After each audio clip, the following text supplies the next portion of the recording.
Bonjour Mickaël. Bonjour Vanessa. Comment ça va? Très bien, merci. Alors Mickaël, aujourd'hui on est à Tel Aviv, au 70 rue Ayarkon exactement, et nous sommes dans la nouvelle galerie que tu as ouverte il y a tout juste un mois, le 31 juillet, dans cette galerie qui s'appelle, je crois, Art Concept Store. Est-ce que tu peux nous expliquer? Oui, en fait, la galerie s'appelle Mickaël Edery Galerie, et à l'intérieur de la galerie, j'ai fait ce qu'on appelle un Art Concept Store, c'est ce que j'appelle un Art Concept Store, puisque je peins sur différents supports comme des baskets, des t-shirts, des valises, des meubles. Je fais des t-shirts avec mes tableaux dessus. Donc tout ça est un concept store à l'intérieur de la galerie. Mickaël, est-ce que tu peux nous dire un petit peu qui tu es? Je crois que tu es né à Marseille dans un pot de peinture. Tu vas nous expliquer ça. Raconte-nous tout. C'est un petit peu ça en fait. Je dessine et je peins depuis l'âge de 4 ans. Parce que mon père m'a sorti des dessins qui sont datés depuis l'âge de 4 ans. J'ai toujours un peu dessiné, peint, mais j'en ai fait réellement mon métier il y a tout juste 6 ans et depuis 3 ans je fais que ça. Donc je suis vraiment un jeune artiste. Donc en fait tu peignais un petit peu déjà dans le ventre de ta mère, non? T'essayais avec tes doigts, non? Mais je suis sorti justement en pleine couleur.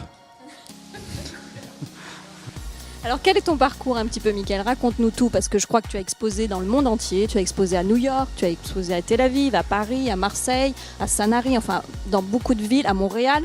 Est-ce que tu peux nous expliquer un petit peu ton parcours, comment tu en es arrivé là? Oui, ben en fait tout à fait, on peut dire des fois par hasard, parce qu'au fur et à mesure des rencontres, ou des gens qui m'ont contacté, ou des rencontres que j'ai fait moi-même au fur et à mesure de mes parcours, j'ai effectivement exposé dans des galeries à Sao Paulo, à Montréal, à Saint-Paul-de-Vence, à Monaco, à Singapour, à New York. Donc petit à petit, puis j'essaye d'aller dans d'autres villes. Alors est-ce que tu peux nous parler un petit peu de ton univers? Parce que je crois que ton univers s'appelle le pop art, si on peut le définir ainsi. Ta particularité, c'est de peindre des portraits. Est-ce que tu peux nous en parler? Oui, moi je ne le définirais pas comme du pop art, mais je dirais plutôt ce que j'ai l'habitude de dire, j'ai pas vraiment de style ou d'école ou de prétention. Je peins ce que j'aime, j'aime beaucoup les visages, j'aime l'expression qui se dégage justement des visages. Donc je peins pas mal de portraits justement par rapport à ça, que ce soit des célébrités, que ce soit des personnes que je trouve dans la rue ou des gens que je connais. Ensuite, je fais beaucoup d'abstraits aussi, donc je travaille au couteau, j'essaie de trouver de nouvelles techniques au fur et à mesure que je peins. Et j'essaye d'amener toujours quelque chose de nouveau dans mes peintures. Donc, quelques noms de personnages. Je crois qu'il y a évidemment des icônes comme Charlie Chaplin. Nous avons également Marilyn Monroe, Einstein. Qui d'autre encore? En fait, ce sont que des personnes que j'ai connues. Charlie Chaplin était un voisin de palier quand j'étais petit. Steve McQueen, on a fait de la moto ensemble. Scarlett Johansson, c'est une ex. Donc voilà, c'est un peu des gens que j'ai connus au fur et à mesure de ton parcours. Oui, d'accord. Sympathique en tout cas. Non, en tout cas, ce sont effectivement des personnages, des visages. Tu t'inspires de visages, je crois, que tu croises au gré de tes voyages à New York, à Paris, ailleurs aussi. Tu es aussi autodidacte, ce que j'ai cru comprendre. Un autodidacte créatif, imaginatif, atypique. Tu crées des scènes de films. Tu repeins aussi des scènes de films recomposées. En fait, il y a plusieurs choses. Il y a effectivement donc des portraits avec des visages qui me captent. Je peux voir sur la même personne peut-être une centaine de photos et il n'y en a qu'une seule qui m'a capté. Donc effectivement, je peins par rapport à un visage qui me capte. Je fais des scènes dans le sens où j'aime bien mélanger des personnages qui sont dans des époques différentes. Bob Marley avec Charlie Chaplin par exemple. Et essayer de mettre des mots là-dessus, de mettre un message parfois.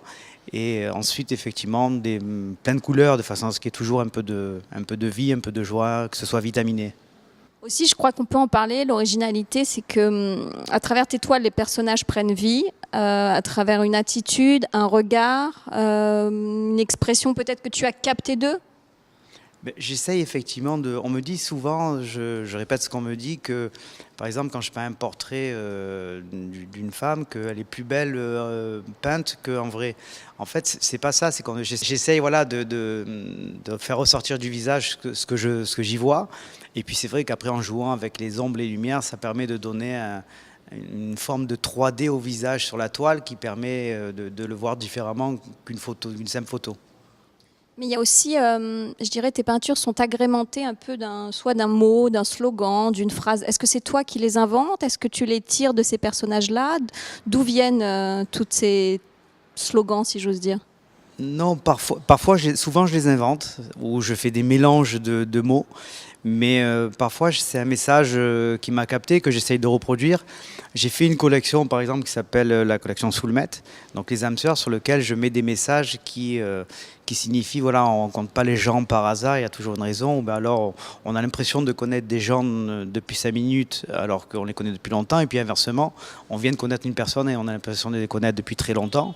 Donc voilà, des messages qui sont un peu forts comme ça parce que c'est ce que, sur le moment, j'ai envie de faire passer comme émotion. Tout à l'heure, tu nous as dit que ce n'est pas tout à fait du pop art, ce n'est pas non plus du graffiti, ce n'est pas du street art. Comment tu peux le définir exactement? Je dirais que c'est du Micasso. Oui, j'ai vu que tes amis te nomment Micasso.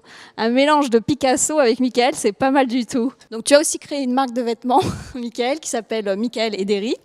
Donc on peut trouver des t-shirts, des jeans imprimés. Est-ce que tu peux nous en parler, s'il te plaît? Oui, tout à fait. En fait, l'idée m'est venue à force d'exposition ou de vernissage, où les gens, certaines personnes repartaient un peu bredouilles, on va dire.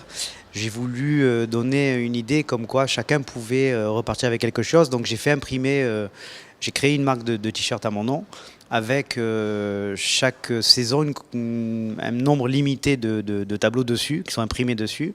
Donc la saison qui suit, c'est d'autres tableaux, donc c'est vraiment des éditions limitées aussi. Et ensuite, effectivement, je peins directement, donc je customise des jeans, des baskets, tout ça fait à la main, qui sont disponibles dans des boutiques et puis dans mes galeries. Est-ce que tu comptes un jour venir t'installer en Israël ou tu restes sur Marseille? Ben moi, je suis un peu un papillon, donc je vais un peu à droite, à gauche, un peu de tous les côtés, donc voilà. On remarquera qu'il a dit il est un papillon et non pas une chenille. La chenille se transforme en papillon, lui il est déjà transformé en papillon. Donc il va nous faire voyager, le petit papillon. On va découvrir la galerie tout de suite.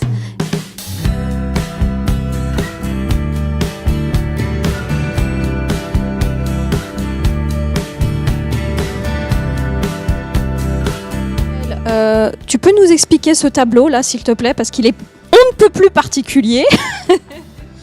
Ben, je pense qu'on est tous dans des interrogations, donc des fois on se cherche, et ça m'a donné l'idée effectivement de le peindre, en se demandant effectivement s'il y avait toujours quelqu'un ici. D'accord. Et là, bien sûr, nous avons droit à Monsieur Kennedy. Kennedy, oui, parce que j'ai une période que j'ai toujours d'ailleurs, où je peins beaucoup de visages, de portraits avec un cigare.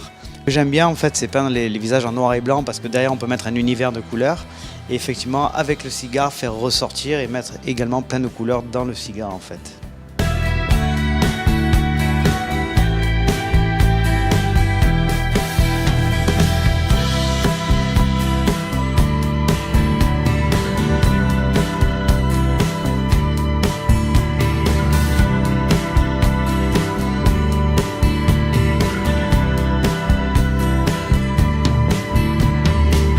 Alors, à côté, nous avons effectivement un autre personnage bien connu aussi, très spirituellement parlant.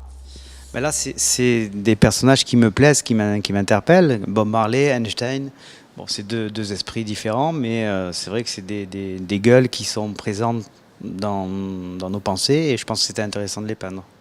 Einstein, on le voit souvent, j'ai remarqué dans tes œuvres, c'est quelqu'un que tu portes en considération, c'est quelqu'un qui t'inspire.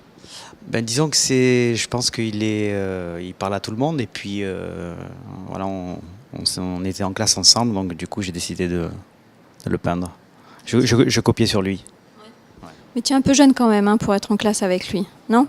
Je passe bien les générations. Michael, on trouve ici de l'art, de la mode, des accessoires aussi, on l'a vu avec les pochettes d'iPhone. Quel est le message principal que tu cherches à diffuser à travers tes œuvres? Est-ce qu'il y en a un bien précis que tu aimerais ici divulguer à l'antenne?